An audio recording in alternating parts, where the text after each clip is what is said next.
Hello, good afternoon everyone. देखिए, आप सभी का स्वागत है फिर से मेरी इस नई वीडियो में। देखो, आज का जो मेरा वीडियो है वो है परीक्षाओं पर और कुछ some important questions on CBSE and Uttarakhand board के एग्जाम्स पर।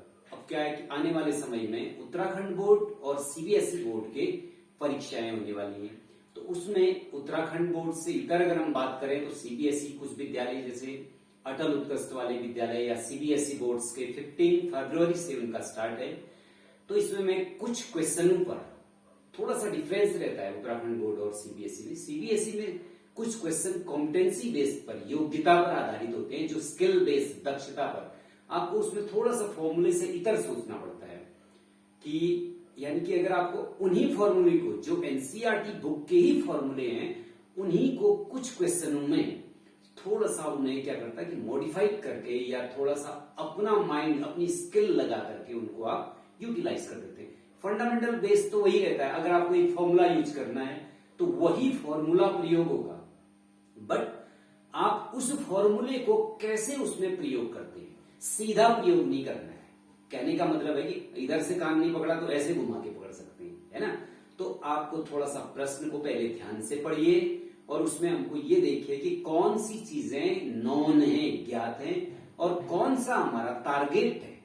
तो उस टारगेट पर फोकस करते हुए हम क्या करते हैं कि जो चीजें हमें ज्ञात होती हैं, जो तथ्य ज्ञात होते हैं, उन ज्ञात तथ्यों से, देखो एक रूल है, फ्रॉम नॉन टू अननोन, ज्ञात से अज्ञात की ओर, यानी कि हम जो तथ्य हमको ज्ञात हैं हम उनका कलेक्शन करते हैं और अपने टारगेट को ले जाते हैं, यानी कि अपने लक्ष्य की ओर जो निकालना है उसको वो करते हैं। ठीक है, तो इसमें मैं 10th मैथमेटिक्स के अंतर्गत पहले चैप्टर से लेकर के धीरे धीरे कुछ इंपोर्टेंट क्वेश्चनों पर चर्चा कर रहा हूं, जो किताब के तो हैं, वही फॉर्मूले आने हैं, लेकिन उनमें थोड़ा सा मॉडिफाइड करके लगना है। तो आप उसको कैसे यूज कर सकते हैं उन पर मैं और कुछ इंपोर्टेंट क्वेश्चनों पर चर्चा कर रहा हूं। तो सबसे पहले हम बात करते हैं लेट्स फर्स्ट चैप्टर पर। तो पहला चैप्टर है जैसे 10th क्लास में रियल नंबर्स, वास्तविक संख्याओं पर है। तो ठीक है, तो सामान्य रूप से वास्तविक संख्याओं में हम बात करते हैं, तो वास्तविक संख्याओं में क्या क्या प्रश्न आने वाले हैं, क्या प्रश्न जो है कि आ सकते हैं, कौन से इंपोर्टेंट है, उन पर चर्चा करता हूं।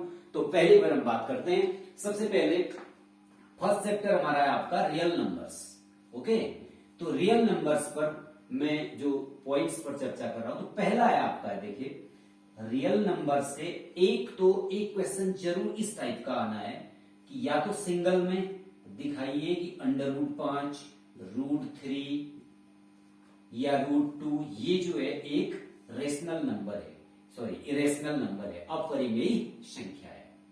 ठीक, और एक 2 के रूप में जैसे 2 + √3 ये, या 3 + 2 √5, इस प्रकार से ये एक इरेशनल संख्या है, अपरिमेय संख्या है। ठीक, तो √5, √3 मैंने पहले भी अपने उस यूट्यूब चैनल में इसको प्रूव किया है, तो इसके बारे में शायद आप जानते होंगे कि देखिए √5, √2 इनको प्रूव करना है तो हम सिंपली वही कॉन्ट्रडिक्शन मेथड लेते हैं, विरोधाभास विधि। सबसे पहले हम इसको रेशनल नंबर, परिमेय संख्या एज्यूम कर लेते हैं, तो उसके बाद एक कॉन्ट्रडिक्शन, एक विरोध निकालते हैं। जैसे सिंपली हम बात करते हैं, इस टाइप से यूज करते हैं कि √5, जैसे √5 को करना है तो सबसे पहले हम क्या मान लेते हैं कि let √5 be any rational number. उल्टा जो है हम इसको P/Q को एक परिमेय संख्या मान लेते हैं, जहां P और Q पूर्णांक है और Q डजंट इक्वल टू 0। इसके साथ हम एक एज्यूमशन और रखते हैं कि P और Q में कोई उभयनिष्ठ गुणनखंड नहीं है। ठीक है ना।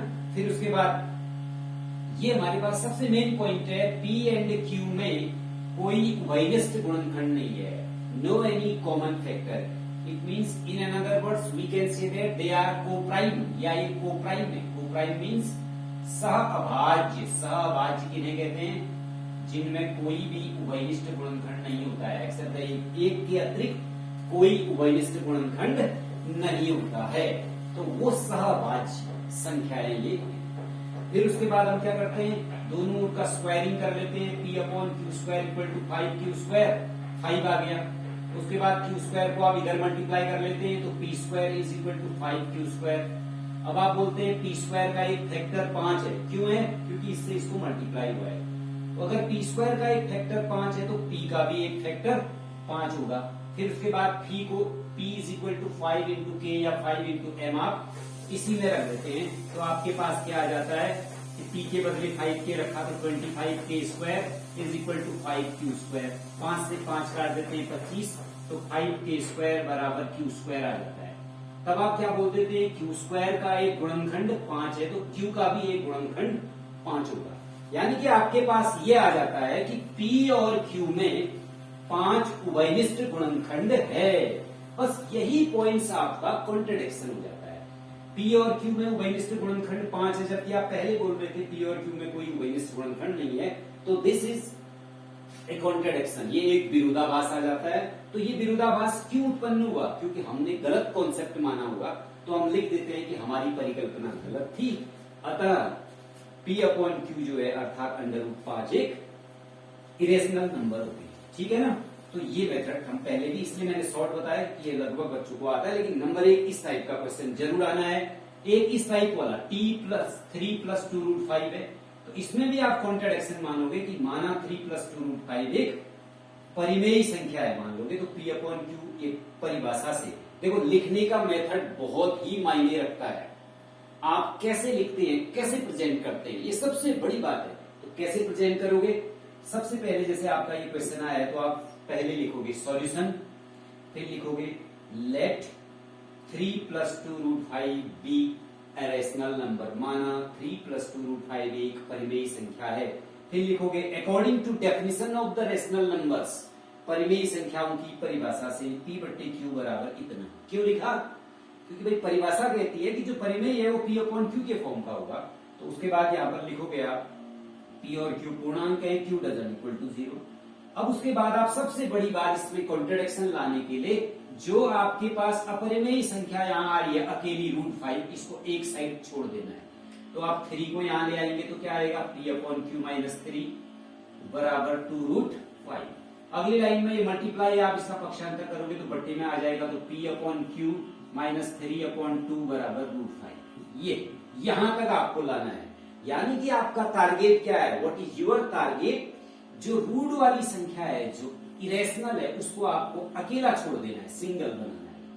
अब आप यहां पर क्या कहोगे, P अपॉन Q एक परिमेयी संख्या है, ये आपने मान रखा है, तो अतः P/Q - 3 भी एक परिमेयी संख्या होगी।